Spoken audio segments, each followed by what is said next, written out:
first time the candidates are running in their new districts. So Virginia redistricting was very, very contentious. We ended up having a master draw the district lines. And so it was so late, there wasn't time to run in the new districts in 2021. So the congressional candidates ran in the new districts in 2022. And this is the first time the House candidates are running in their new districts. So when you look at a map of Virginia, it gets kind of scary looking because there's all these big blotches of red. Nobody lives in those big blotches of red. Virginia is a very, very, very rural state. The tiny blotches of blue are basically where everybody lives in Virginia. Those are the big population centers. Those are our Northern Virginia counties. Those are the city of Richmond, the city of Roanoke. When we look at the legislature as it currently stands, the Dems control the Senate. There are 40 seats. There are 22 Dems, and there are 18 Republicans. The Republicans control the House. So we have a split legislature, 47 Dems, 51 Republicans.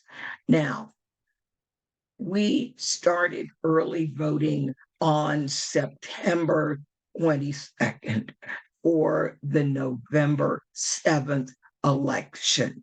I'm not going to go down all these races, but when you look at this chart, all of the blocks that have a check mark in them, these are races where we are actually doing GOTV work in those districts. We have sent postcards to every district that has a check mark. Many of the districts that have a check mark, we have also made phone calls. And some of the districts that have check marks, we have sent text messages for the general election. Now, since the election is in November and it is still October and early voting goes on until November 4th, our text messaging and phone bank messaging is still stressing early voting. And you'll notice when you look at these races, most of the races that have check marks, these are races that we are working. And as I said, these are the top 10 Senate districts in Virginia. Here are the top 10 House districts in Virginia. And again, it's very much the same thing. The leading districts, we are working in all those districts. Now, for some history making things in Virginia, and let's take some races apart. Right now, Virginia has 2 Senate races where they are going to top $6 million spent on a state Senate race. Now, Senate District 31, which is the second district in the state in terms of turnout, as you can see, they have basically spent $6 million or raised $6 million for this Senate race. When we look at the early voting turnout, now the money raised is from VPAP, the early voting turnout, and VPAL is from L2. So I am a data geek. I keep data from everywhere. So when we're looking at by party, 64% of the early vote is Democratic, and we would expect that. What is unusual is the Republican early voting turnout. The governor's PAC has spent more than $1 million encouraging Republicans to early vote. And if you remember, Mr. Trump always said early voting was fraudulent. Republicans vote on election day. Our governor is working very hard to turn that around. Another race that will top $6 million is a race in Central Virginia. Let me go back to this one. This race is in Northern Virginia. We are used to Northern Virginia having very, very expensive races. This race is centered in Loudoun County and Fauquier County, for those who know Virginia geography. This race is in Central Virginia. It is in Henrico County. We normally don't see races this expensive in Central Virginia. Henrico is due west of the city of Richmond. It is a Richmond suburb. So again, when we look at the early vote numbers, we are over 10,000 for Democrats. That's 50, basically 60% of the early votes. And the Republicans basically have 36% of the early votes. Both of these races at this point are too close to call. They are going to go all the way down to election day, and with same day voting and registration, they may go a little bit further. Now, I put this one in because this is an interesting race. I call this the most lopsided Senate race when we look at money. La Cherise aired, and I know there's people on this call who worked with us in the primary to ensure that La Cherise was the victor. And so La Cherise has nearly $2.5 million, which she has spent, and her opponent only raised roughly $46,000. When we look at the early voting turnout, this race is in Petersburg.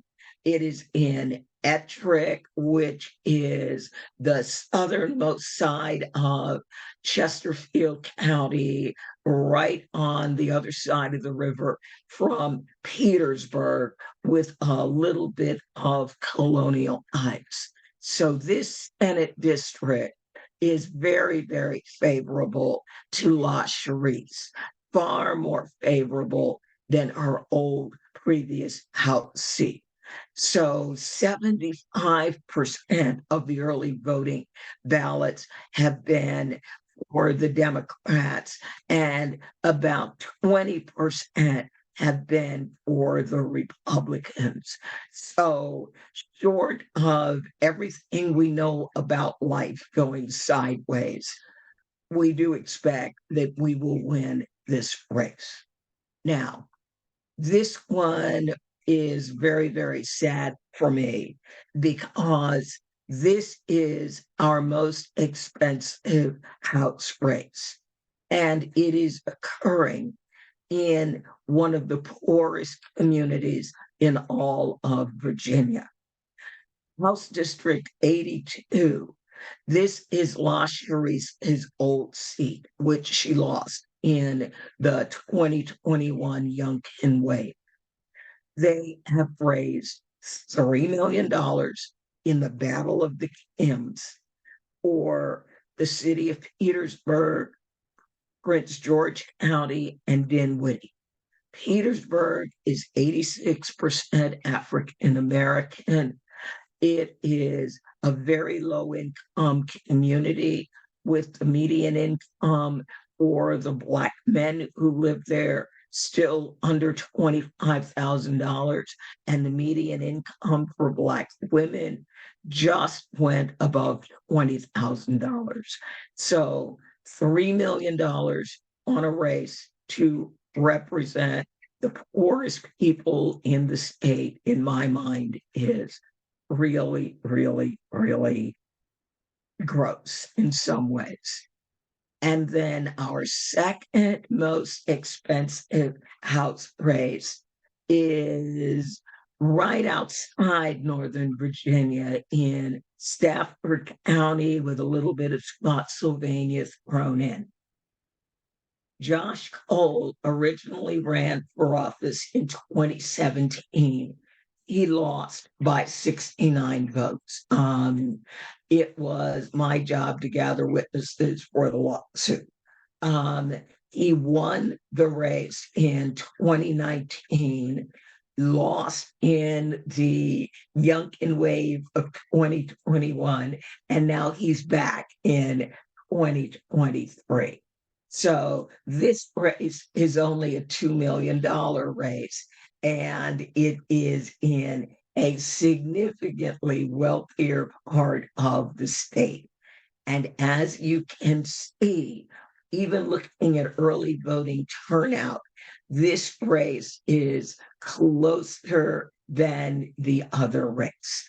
So I just like people to have a feeling for what's going on. I'm not going to worry about this slide right now. When you get the deck, you can admire it. Um, I'm going to go to our postcard slide, what we've done. So far, Center for Common Ground under Reclaim Our Vote, we have sent 291,000 postcards for the Virginia 2023 election. Now, our C4 partners, National Women's Political Caucus, they have sent 245,000 postcards. So that means that basically we have sent 600,000 postcards, almost up to 500,000 postcards, 3 to 550 thousand postcards to voters in Virginia about the election. Now, postcarding is done, except for people who live in Virginia. You won't have time to get your addresses, write your postcards, and get them in the hands of voters in time. If you live in Virginia, then people in the DMV, Maryland, DC, and Virginia, we probably have maybe 2,000 addresses left. So if you want to do postcards, that could be a possibility. I will. Oh, our postcard queen is here. We can talk to Carrie about that. Do they have any addresses left? What we do need help with, we have plenty of phone calls left in our phone banks. So if you have never phone banked with us before and you would like training, our phone banks are very, very, very, very easy to use. We do training every Tuesday from 6 p.m. to 8 p.m. And then every Wednesday from 5:30 to 7:30 p.m., our partners at Bay Area Coalition host a joint phone bank training where there's phone banks for Sister District, phone banks for Center for Common Ground, phone banks for Ohio, and phone banks for California. You can go to any of those trainings and get very, very comfortable operating our phone banks. Once you get comfortable operating our phone banks, another option is we have a video right on the website. You can go to the website, you can watch the video, and you can go, I think I can do that.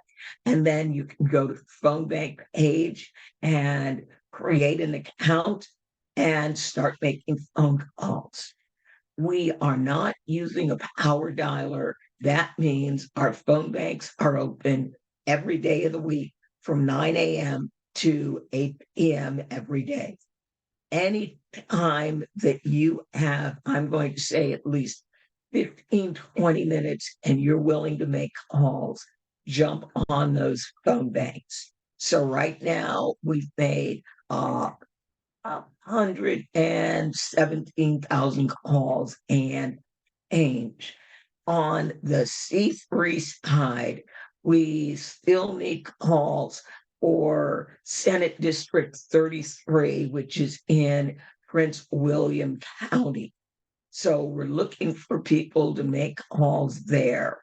Most of our other phone banks are done.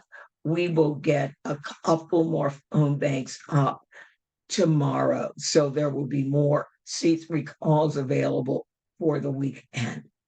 We need a lot of help over on the C4 side. That's the National Women's Political Caucus. We use the exact same system. The difference literally is the script. National Women's Political Caucus is an endorsing organization. So in the script, we say, we have endorsed X. Now, on our C4 side, all of the candidates are women. So all these candidates that are listed on the C4 side are women. Our paid phone banking team, because they are paid on the C3 side, they have been incredibly wonderful at making the C3 calls. As you can see, we were able to finish Senate District 31, even though it had 47,000 calls in it, it's done. We do still need calls in House District 59, Senate District 25. That's my Senate district. So that would be very, very helpful. And then finally, as one of my board member always says, we really, really need your time. And or if you don't have any time, but you have treasure, we would certainly love to get your treasure. And now there's one new thing. If you are in Virginia, or we know there are people who don't live in Virginia, but they are coming to Virginia, where you could be very, very helpful. And that would be rides to the polls. We have an app, we call it Give a Ride, and it's very much like Uber for drivers. So when you get a voter assigned to you, you will get that voter's information. And when you click on it, it will show you the address. And when you click on the map, because Google Maps is underneath it, it will give you turn by turn directions on how to go pick that voter up. Once you pick up the voter, it will tell you where the voter votes. And when you click on that, you will get turn by turn directions from wherever you are to wherever the voter is. What we literally just added is the ability to sign up and be a volunteer driver. Now, the first field, your name, that's really easy. So it's kind of like Uber, put your picture in, and then your email, your mobile phone, when you're willing to drive. So it might be that there's several days you're willing to drive, but there's different times. Put all that in there. And then right now, this is early voting, and early voting is by city or county. Every early voting location in the state of Virginia is listed. And so you can pick an early voting location, or you can say, I'm willing to go to all the early voting locations in the county. Now, be aware, only large counties have multiple early voting locations. And so that is, oh, and then we have one more I'm going to say this is an activity where National Women's Political Caucus, Virginia Grassroots Organizing, Network Nova, a lot of local groups in Virginia have come together for 15 days of action, which we are calling Pink Virginia. So our NWTC daily phone banks are in there. Periodically, there will be special power dialers available where they'll want to get a lot of people on the dialer, and they will try to call 10,000 voters. So there's a lot of different actions. So whatever you might like to do, there's canvassing.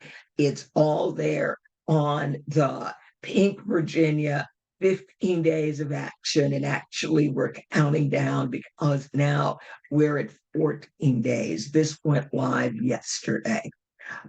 I'm going to stop now and drop our make phone call link in the chat so that it is live. And this is on our C4 side, National Women's Political Caucus. And does anybody have any questions at all?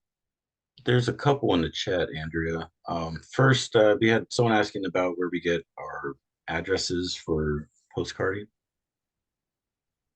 If you want addresses for postcards, Carrie Wheaton is here. Let me find Carrie, and she can let us know where we are with Hi, Andrea. postcards. Yeah, hey, Carrie. The question was actually, how do we get the data? Thank you. Somebody, D. Ellison says, I've been sending postcards with UU the vote. People are asking me how we find or identify the names and addresses we send postcards to. Oh, all right. That's very, very easy. We use PDI, political data intelligence, as our voter file source. We use PDI because PDI has a 2% error rate on addresses, while NGT Van, which most organizations use, has a 25% error rate on addresses. So that is where we get our data. Yes. Like that one. I knew that one. Harry, you're muted. You're Sorry. you go. Catherine Schinner has asked, are these phone banks for early voting or general voting? Probably both, right? The phone bank is for all the above. We ask the voter basically, and we give them information on early voting, vote by mail, or election day voting. Vote by mail, we will have to tell them basically is over because the last day to request their ballot will be tomorrow.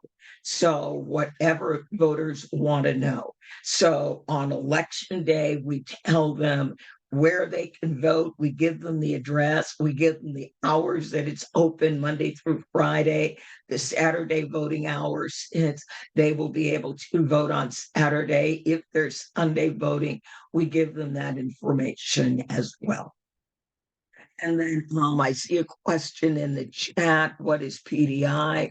PDI is from a company called Political Data Intelligence.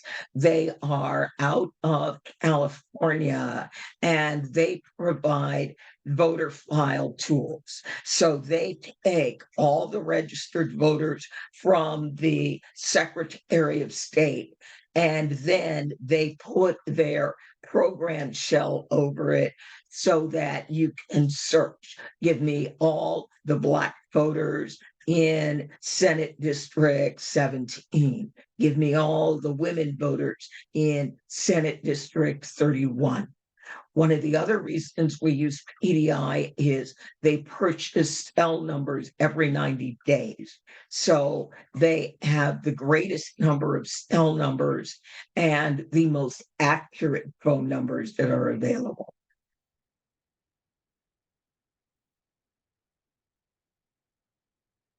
All right. D. What Ellison is are also the, go asking ahead, what is, Carrie. sorry, D. Ellison's also asking what is C4 to define that, clarify that for her. Thanks. Well, when you live in the world of politics, there are two designations that are very, very important to know. Center for Common Ground is a 501c3 organization. That means when you donate to us, your donation is tax deductible. But that also means, by law, IRS rules, we cannot endorse candidates. We can do nothing that appears to tell voters who to vote for. So when we write scripts, we have to write our scripts so that we mention all the candidates or we mention none of the candidates. So that's what 501c3s are. Most churches are 501c3s. So the churches that don't understand the rules and be very, very leery about doing anything that has to do with voting. A 501c4 organization, donations to it are not tax deductible. And the other difference is our 501c4 National Women's Political Caucus and endorse candidates, and it can also lobby an unlimited amount. So that's the difference. The 501c3, our quote, direct lobbying, and be no more than 20% of our budget. Those are the differences. That was a great question, Dee. Thanks. Yes. Well, your voting information is available to anyone who buys a system like NGP Van or PDI. Is it available to regular people wandering around on the street? If you live in the state of North Carolina, yes. In most other states, no. So, like in Virginia, if I wanted to get my own voting information, I would have to put in my first name, my last name, and the last four digits of my social security number in order to pull my voter information. In North Carolina, all you need is a person's first name, their last name, and the county you think they live in, at which point their system tells you everything it knows about it. Yeah. I'm worried about that for years. All right. And Donna wants me to prioritize races. Let me go back to my slide where I did just that. I listed a lot of races. All right. Now I would prioritize, and I'm going to put it in chat. And this is at, and I'm going to give you the link. All right. This is National Women's Political Caucus. And here's the phone bank link. I'm going to prioritize HD 82. That's the Battle of the Kimberleys in Petersburg. Next, I'm going to say, and there's plenty of calls available in that one. I'm also going to say SD4,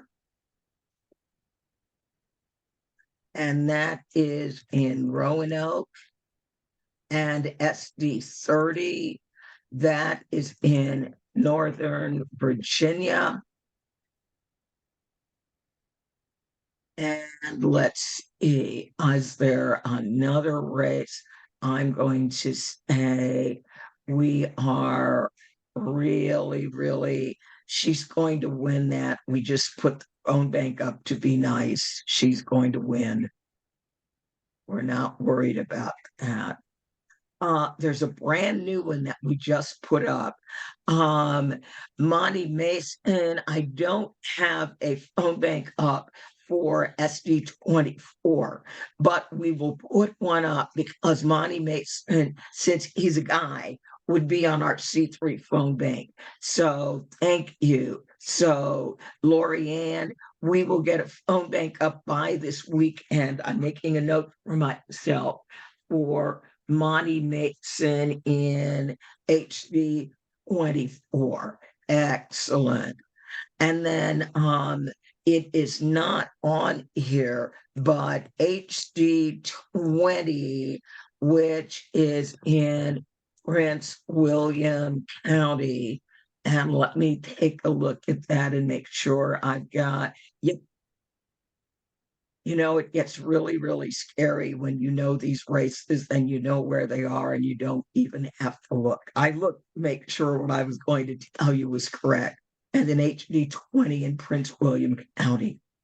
In Virginia, in Northern Virginia, there have been 3 issues that literally made Northern Virginia kind of turn inside out and vote Youngkin.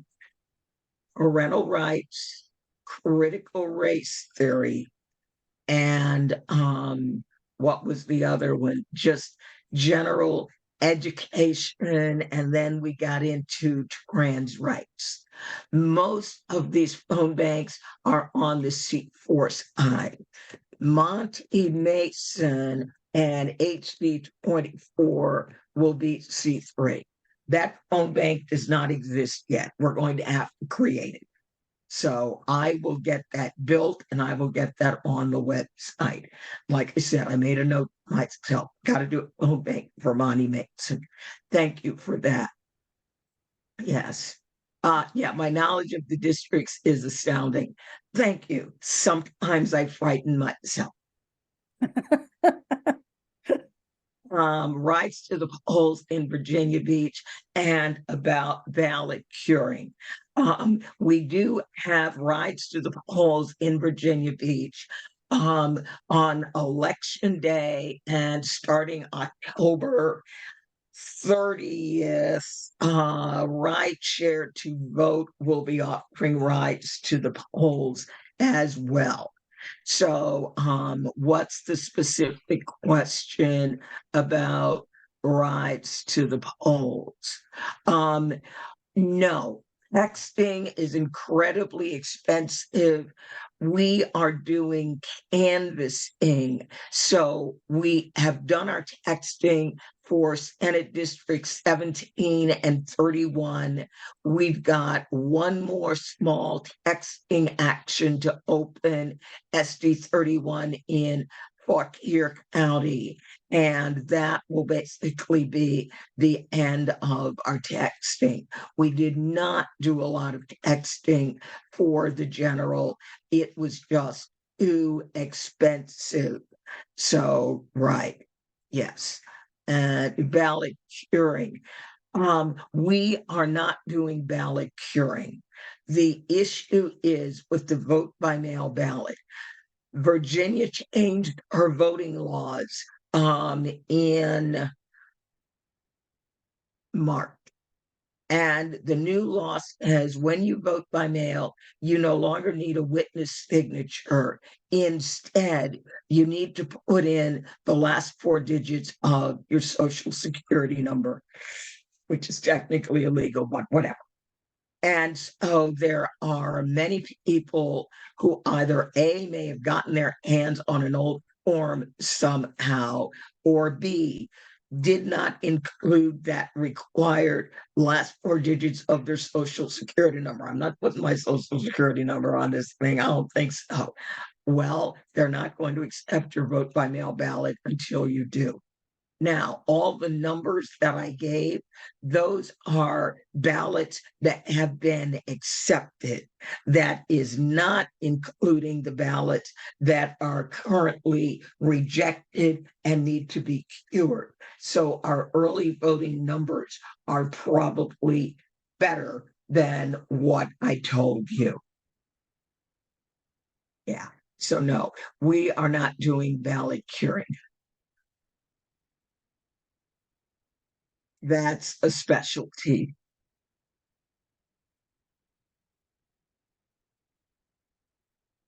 And I guess the question is about SD30 Danica.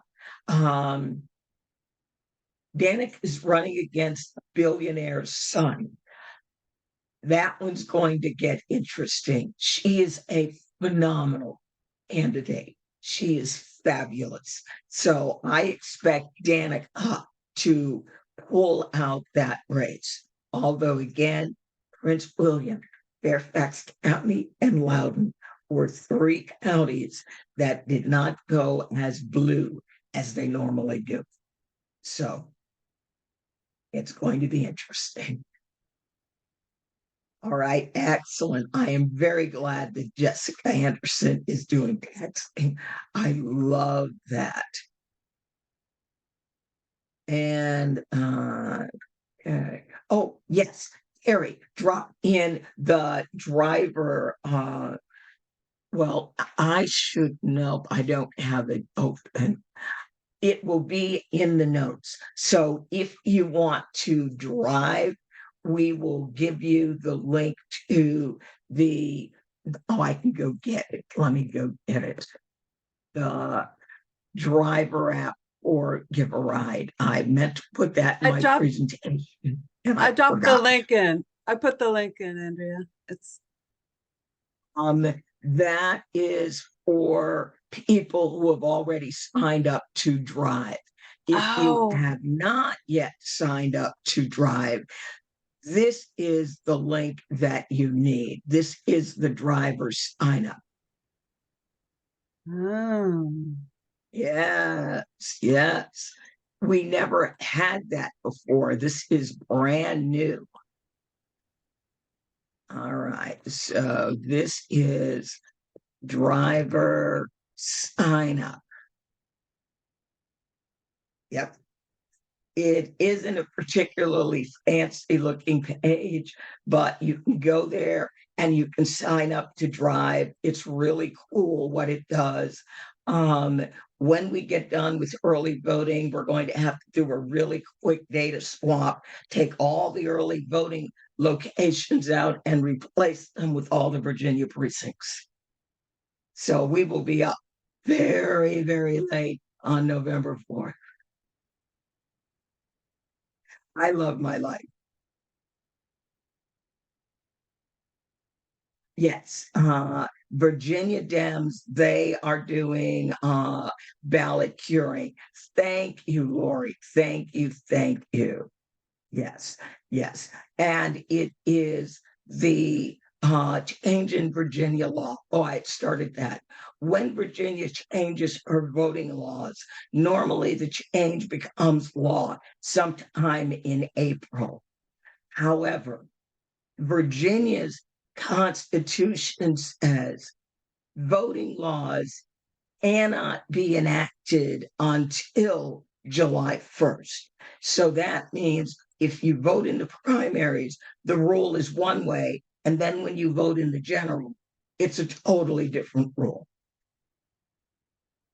How's that for deliberately planning on confusing the heck out of voters? Again, I love this state. It is so incredibly complicated in everything that it does. All right. Okay.